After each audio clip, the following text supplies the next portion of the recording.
दोस्तों, एमआईएम के लिए उत्तर प्रदेश चुनाव लड़ना एक सुनहरा मौका था।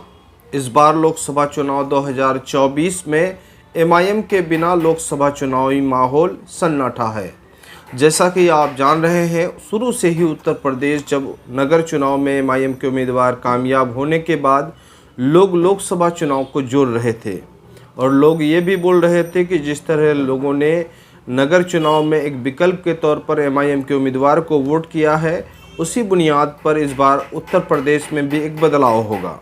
जिस तरह से लोग मेरठ लोकसभा सीट, आजमगढ़ लोकसभा सीट, संभल लोकसभा सीट, मुरादाबाद लोकसभा सीट, यानी कई ऐसे लोकसभा सीट हैं जहां पर लोग देख रहे थे कि इस बार एमआईएम के उम्मीदवार कामयाब हो सकते हैं। और शुरू में ही एमआईएम ने 7 लोकसभा सीटों का ऐलान किया। फिर खुद प्रदेश अध्यक्ष शौकत अली ने 25 लोकसभा सीटों को लेकर असदुद्दीन ओवैसी साहब के पास पहुंचे और हैदराबाद में उसके सामने में 25 लोकसभा सीट के समीकरण को रखा।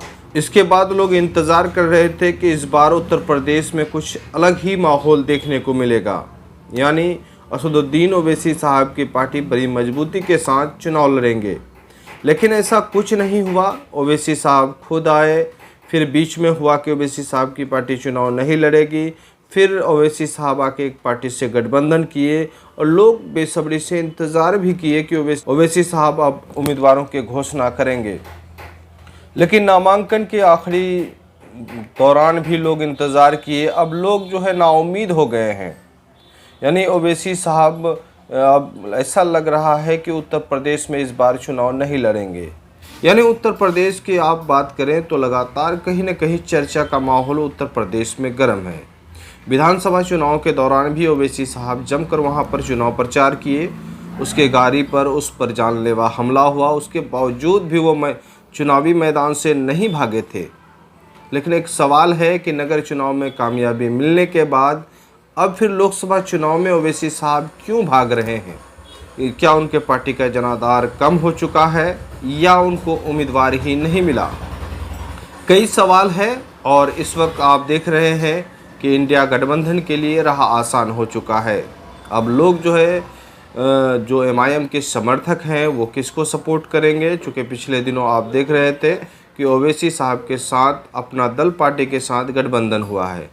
पल्लवी जी और ओवैसी साहब ने साझा प्रेस कॉन्फ्रेंस भी किया। उन्होंने 30 सीटों के बारे में बताया भी और उसके बाद से अब तक जो है कोई आधिकारिक घोषणा नहीं है कि उन सीटों पर उम्मीदवार उतारे हैं। यानी लगातार लोग जो है इंतज़ार किए ओवैसी साहब का, अब लोगों के पास क्या विकल्प है या फिर से लोग समाजवादी पार्टी और कांग्रेस को वोट करेंगे।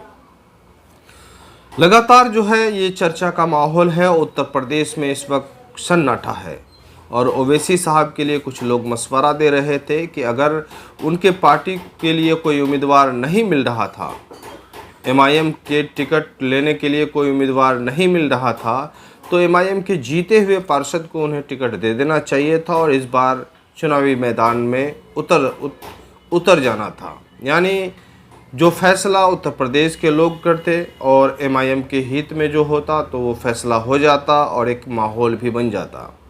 कुछ जो है पार्षद ने ये भी कहा है कि उनके इंतज़ार में रहने के बाद, यानी ओवैसी साहब के टिकट के इंतज़ार में रहने के बाद उन्होंने अपना नामांकन आज़ाद उम्मीदवार के रूप में किया है। अब कहीं न कहीं इससे अब क्या देख रहे हैं कि आने वाले दिनों में जो विधानसभा चुनाव होगा उत्तर प्रदेश में, क्या इसका असर पड़ेगा या लोकसभा चुनाव में जिस तरह से असदुद्दीन ओवैसी साहब पीछे हट चुके हैं और ऐसा लग रहा है कि उन्हें उम्मीदवार नहीं मिला है, तो इसी तरह से विधानसभा में भी हो सकता है। इससे पार्टी का जनाधार बढ़ सकता है या घट सकता है, ये आने वाले दिनों में देखा जाएगा। लेकिन फ़िलहाल जो है चर्चा का माहौल गर्म है। लोग कह रहे हैं कि ओवैसी साहब के पार्टी जो एमआईएम है उनके टिकट लेने वाले लोग नहीं हैं, इसी वजह से वहाँ पर चुनाव मैदान में उन्होंने अपना उम्मीदवार नहीं उतारा। लेकिन बड़े जानकार और सूझबूझ ओवैसी साहब हैं और क्या बहुत बारीकी से उत्तर प्रदेश के बारे में ये निर्णय ले रहे हैं। कभी चुनाव लड़ रहे हैं तो कभी फिर पार्टी के साथ गठबंधन कर रहे हैं, फिर सीटों का घोषणा हो रहा है, लेकिन अब तक जो है उम्मीदवारी का घोषणा नहीं किए हैं। और लोकसभा चुनाव बारीकी से देखते हैं कि जिन सीटों पर वो उम्मीदवार उतारने चाह रहे हैं वहाँ पर उनको किस तरह का उम्मीदवार की ज़रूरत है।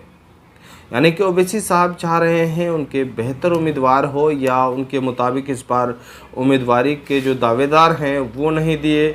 इस फिलहाल लोग बेसब्री से ओवैसी साहब के बयान का इंतज़ार कर रहे हैं, चूँकि लोकसभा चुनाव है और ख़ुद ओवैसी साहब हैदराबाद से चुनाव लड़ रहे हैं।